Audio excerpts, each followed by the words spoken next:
Bonjour, aujourd'hui nous allons voir comment installer un serveur Minecraft après avoir passé commande chez un hébergeur.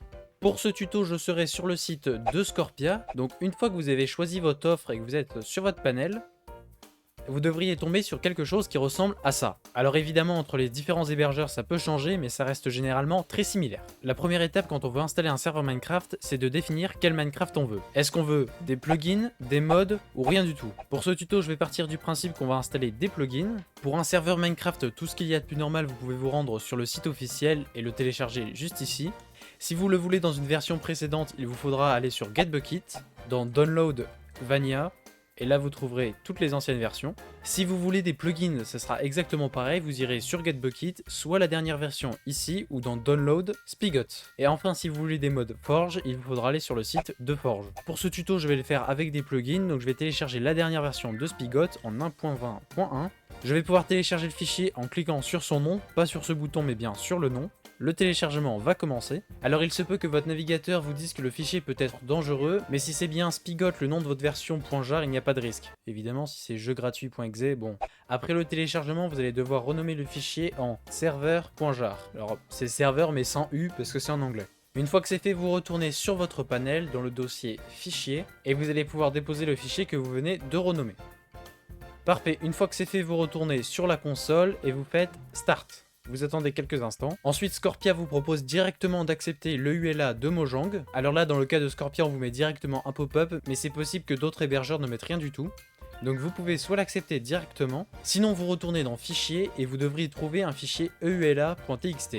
Évidemment, une fois que vous avez lu les EULA des serveurs Minecraft, vous pouvez remplacer la valeur false par true. Rapidement, les EULA, ce sont les règles de Minecraft. Donc vous pouvez sauvegarder et réappuyer sur Start.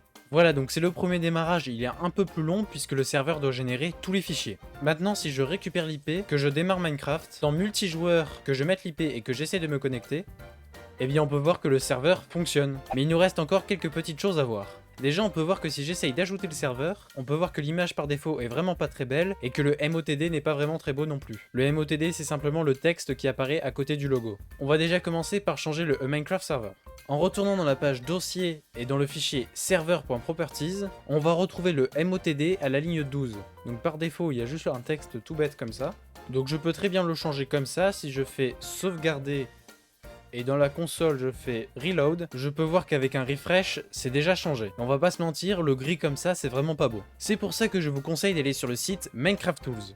En bas à gauche dans la catégorie MOTD, vous trouverez un outil vraiment très cool qui vous permet de générer vos propres MOTD. Voilà, une fois que vous avez fait quelque chose qui vous plaît grâce aux petits outils juste au-dessus, vous allez pouvoir prévisualiser l'affichage pour voir à quoi ça pourrait ressembler, et si ça vous convient, vous pourrez faire créer le MOTD. Là, vous aurez un code plus ou moins long en fonction de ce que vous avez fait, vous pouvez le copier, et en retournant dans le fichier server.properties, et en collant ce texte à la ligne 12, comme ceci, après avoir sauvegardé et fait un reload, et que je fais un petit refresh, eh bien ça apparaît. Parfait, maintenant on va voir comment changer l'icône. Pour changer l'icône, vous devez déjà choisir votre image. Une fois que vous avez votre logo, vous allez pouvoir faire un clic droit, propriété, et vérifier que vous avez bien une image de 64 sur 64 au format PNG. Bon, comme vous avez pu le remarquer, c'est pas du tout mon cas. On va devoir changer tout ça, mais pas d'inquiétude, c'est très simple. Vous allez pouvoir faire un clic droit, ouvrir avec Paint, dans redimensionner et incliner, vous allez sélectionner pixel et remplacer la valeur que vous avez par 64. Ok. Vous allez ensuite pouvoir faire fichier enregistrer sous et choisissez bien le format PNG. Vous pouvez enregistrer. Une fois de plus, vous allez devoir renommer le fichier, cette fois en serveur-icône.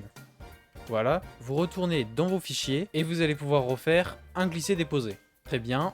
On retourne encore dans la console et on refait encore un reload. Et maintenant dans Minecraft, quand on fait un refresh, eh bien le logo apparaît. Bon, maintenant il nous manque quelque chose sur notre serveur, des plugins. Pour installer un plugin avec Spigot, c'est très simple, vous tapez simplement le nom de votre plugin. Donc par exemple moi je vais mettre World Edit. Alors pensez bien à rajouter plugin. Ensuite je vais le retrouver sur le site de Bucket. Dans fichier, je vais télécharger la dernière version en 1.20.1. Maintenant que j'ai mon fichier plugin, je vais pouvoir le mettre dans le dossier plugins avec un glisser-déposer. Pour actualiser tout ça, je vais faire un reload. Au passage, je vais me hopper. Et maintenant, si je prends une hache en bois pour World Edit, je peux voir que ça marche. Voilà, donc j'espère que ce petit tuto vous aura plu. Si c'est le cas, n'hésitez pas à le partager et à vous abonner. Moi, je vous dis à la prochaine.